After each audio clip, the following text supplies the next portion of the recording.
හයි යාළුවනේ ඔයගලන්ට අද ගෙනාවා මම මෙකැනිකල් කීබෝඩ් MK2C එකේ කොහොමද කලර් චේන්ජ් කරන්න කියලා අපි බලමු. හරි. දැන් ඔන්න පළවෙනි එක වන්නේ පළවෙනි කලර් එක. මේ දෙවෙනි කලර් එක. මේ තුන්වෙනි කලර් එක. මේ හතරවෙනි එක. මේ පස්වෙනි කලර් එක. මේ හයවෙනි කලර් එක. හයවෙනි කලර් එකේ මොනවාරි කී එකක් එවුවොත් ඒ කලර් එක එනවා. මේ හත්වෙනි කලර් එක.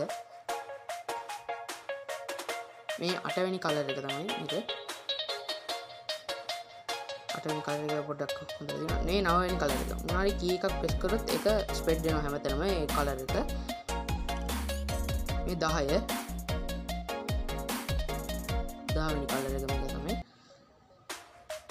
මේ 11වෙනි කලර් එක. ඒක ස්ථිරවම පවතිනවා. ඒ කලර් එක ඒ විදිහටම තියෙනවා.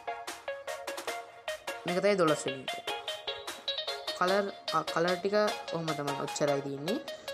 අපි බලමු දැන් කලර් එක ලෝ ඇන්ඩ් අප් කරන්නේ කොහොමද කියලා. දැන් මම කලර් එක ස්පීඩ් කරනවා. මේක එකට යූස් කරන්නේ FN එකයි ඇරෝ කීස් එකයි. බලාගන්න. FN එක ඔබලා රයිට් ක්ලික් කරලා. එතකොට ස්පීඩ් එක වැඩි වෙනවා. ඇරෝ ස්පීඩ් ඩවුන් එක එබුව ගමන් කලර් එක අඩු වෙනවා. ඔයගලන්ට පේනවා ඇති. දැන් මම ආයෙ කරලා පෙන්නන කලර් එක ස්පීඩ් කරගන්නවා. දැන් බලාගන්න.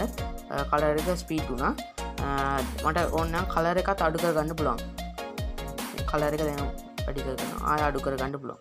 වැඩි කරගන්නත් පුළුවන්. ආයෙ සැරයක් කරලා පෙන්නන්න. ඒකේ මම දැන් ඔක ස්පීඩ් වැඩි කරනවා. ආයෙ ස්පීඩ් එක අඩු කරනවා.